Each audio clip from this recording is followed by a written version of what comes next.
Guys got it? All right, hard work on three, sprint to the next spot. Ready? 1, 2, 3. Hard work. Sprint to the next spot. Don't walk. Get there, get there, get there, get there. All right, what's up, guys? Hey, it's Jamie here, Phenom Hoop Report. I'm here with Jeff Bendel.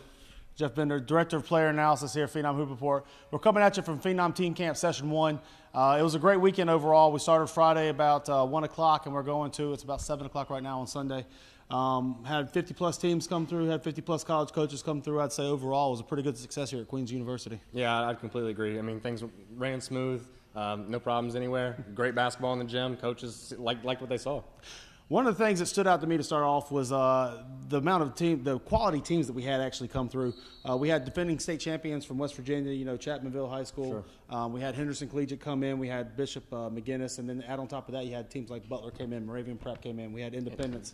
And a bevy of others. Sure. What are some of the things that stood out to you from these teams, these players? What are some storylines you saw? Well, I think Moravian Prep obviously is a team that can headline that entire discussion. They've been incredibly good all weekend long, and they haven't even been playing their entire team. I think that's what's just incredible about their roster makeup, is they have the ability to sit 3 stars and still compete with literally anybody in the state. But Independence really impressed me over the weekend. I think that's easy to say. They've just been terrific. Their toughness, the grittiness, the defensive way that they approach the game, I mean, that speaks volumes, and that kind of showed here. Starting off with Moravian Prep, something that really impressed me was Javarzier Belton. I think the consistency of his play throughout the entire weekend. They said coming in that Javarzier had been doing yoga, a lot of stretching, trying to get looser and everything like that coming in. And you can tell that in his game. You can tell that he's a little bit looser in his hips. He moves around a little bit better now. Yeah, a little more fluid. A little more fluid. And he was consistently dominant. Being 6'10", 275 pounds with 5% body fat, he was consistently dominant in this setting in every game. They had smaller guys, bigger guys, longer guys, athletic guys. And against every one of them, he was putting up 20 and 10. Dominant, yeah.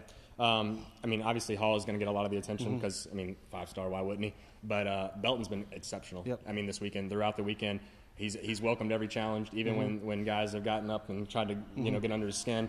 He welcomed it and open arms welcomed it. I'll tell you another thing that was really intriguing too with them was Jamari Harvey.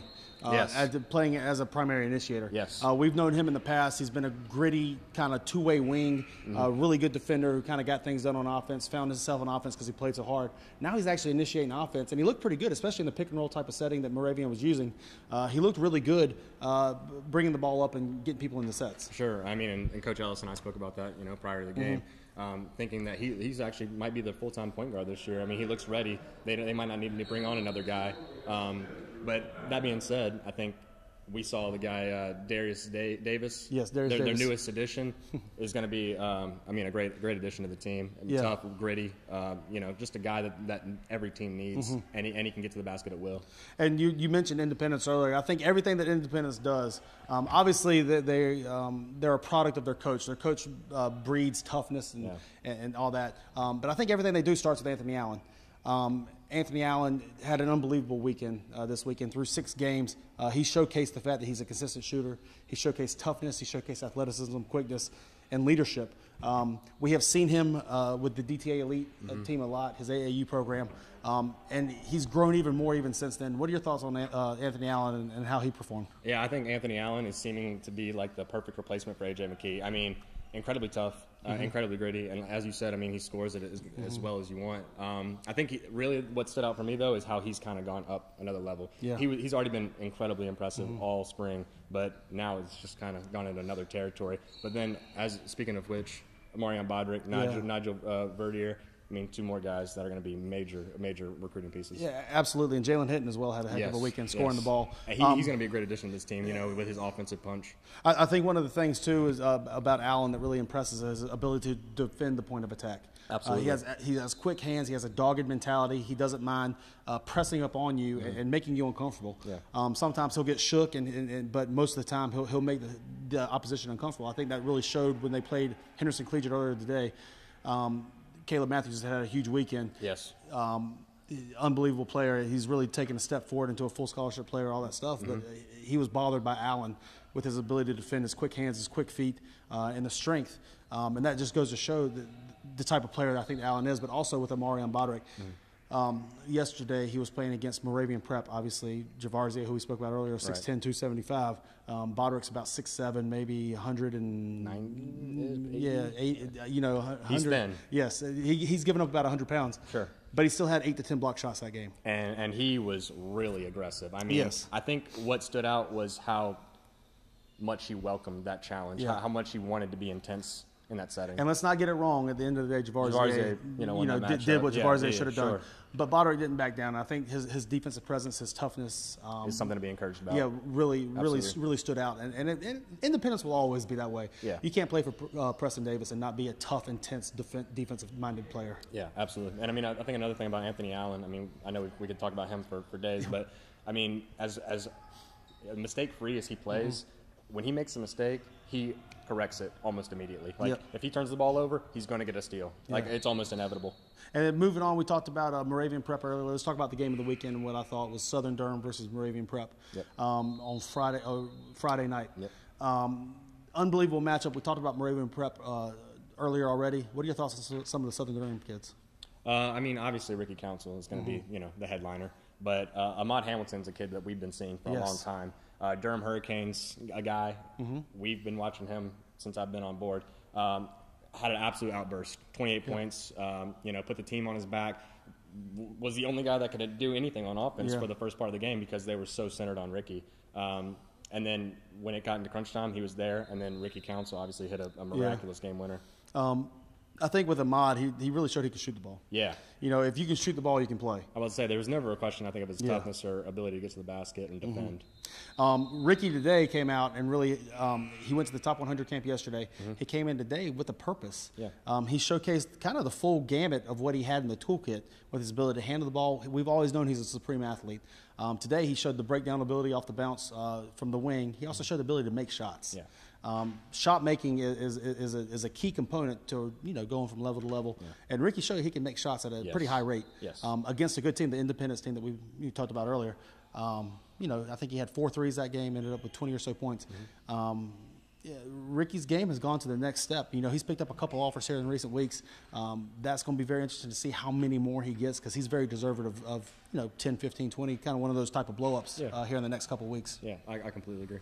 Another team that really stood out to me today was A.L. Brown. Oh, yeah, absolutely. They're a 3A team out of Kannapolis. They're in the Cox Mill, Concord, Cabarrus, Central Cabarrus region. That region has had a lot of wins over the last couple of over the last couple of years. But it looks like it might be A.L. Brown's turn. Yeah, I mean, obviously, Kenai Briggs, Amari Haney, the headliners of that team. Tristan Alexander, exactly. That's the thing is it's like these guys don't have overwhelming depth, but everybody that plays can absolutely play. Yes. And they are straps on defense. And two things about them, too, is that they fit. Yeah. I feel like they're pieces that fit. Kenai Briggs touches the paint anytime he wants. He's downhill, and when he touches the paint, he's really making good decisions. Yes. He's kicking it out. He's hitting the floaters. He's finishing at the rim, and then he's finding Amari or Tristan, who are just dead-eye shooters. Right. And plus, I mean, Amari with his ability to shoot threes and attack the rim like that. I mean, he's almost unstoppable on offense. As he tightens up the handle, he's going to be tough. And the other great thing about them, too, is they're all young. Right. So that means they're all going to be together for a few years. So now they're playing confidently. They're playing together. They expect to win, and they're young. Yeah. That's a pretty good – and they're missing a couple football guys coming back, so they're going to have a little bit more depth coming back in. But I think A.L. Brown's a team that people should watch for. As the season comes about. Especially for a team that, like last year, they made a pretty solid run to be young. Especially then, I'd see them making a deeper run this year. Absolutely. And then today, we had Ben L. Smith that came in. They were kind of a last-second fill-in. What did you see out of Ben L. Smith? Nick McMullen was tremendous. I mean, I don't think there's anything else that needs to be said about McMullen. You said that all the offers he's been getting have been justified, and he proved that today. Yeah.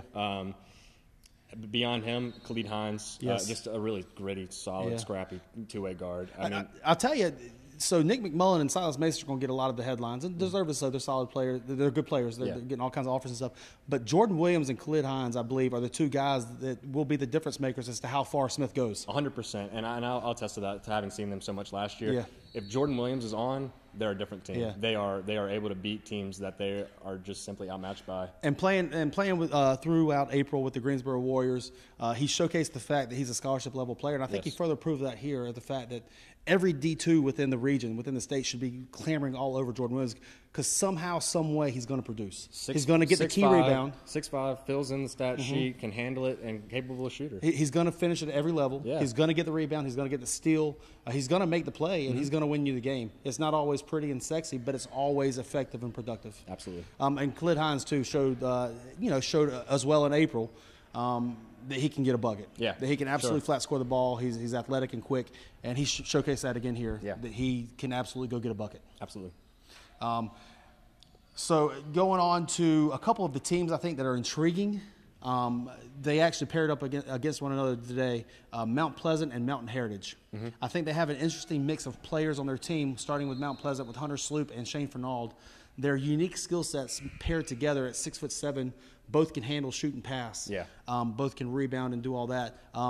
They intrigue me. Yeah, no, I mean, and they should. Yes. I think Ryan Bonnet's going to be a big loss, even though they already have size. Yes.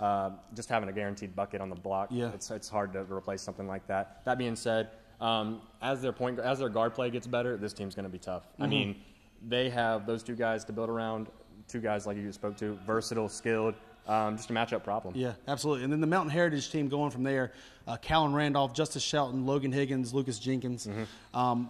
They're I believe a 2A team up in kind of the mountains.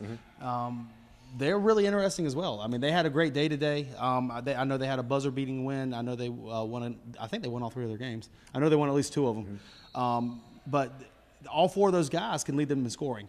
So, Callan, I think, went for 18 in the first game, and I think the next game it was Logan Higgins, and I think Justice Shelton was the leading scorer as well. Justice, who's 6'9", the other Logan and Lucas are 6'5". Callan's about 6 foot, sniper.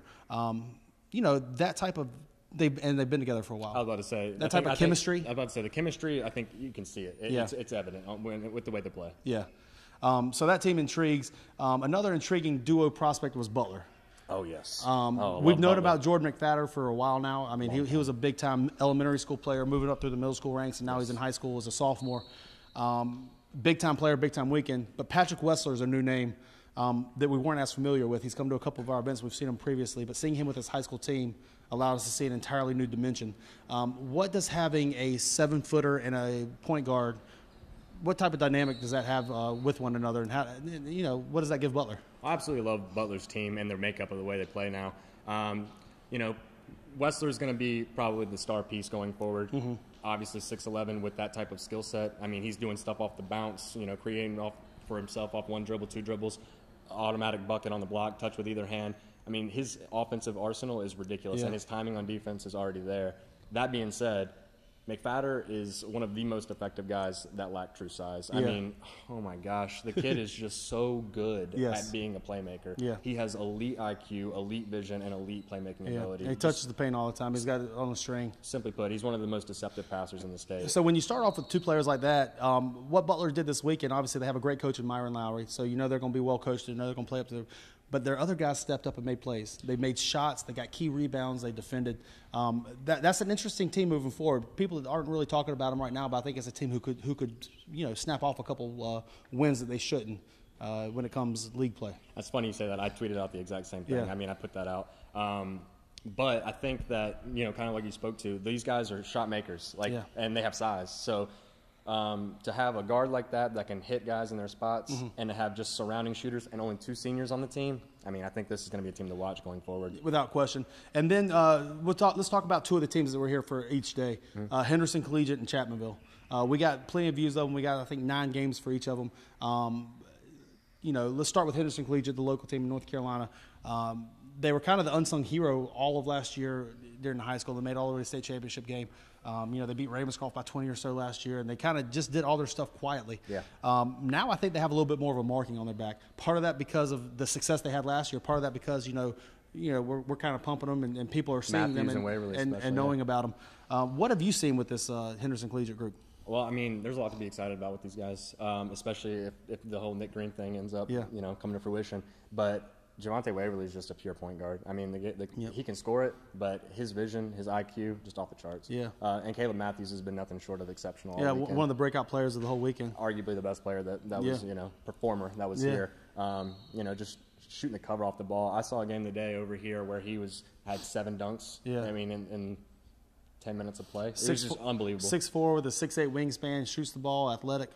He's got the full package. I mean, this team is incredibly tough, incredibly gritty. They know their identity too, and Georgia Marshall's done a great job. And then you got Venable and Holden, other guys. Jaquavion Venable is another guy that can handle the ball and do stuff like that. A.K. Holden, I think A.K. Holden could be a breakout guy for them. Absolutely. I mean, just fills in the gaps. Rising junior. Stat sheet stuffer. Just kind of does a little bit of everything. Yep.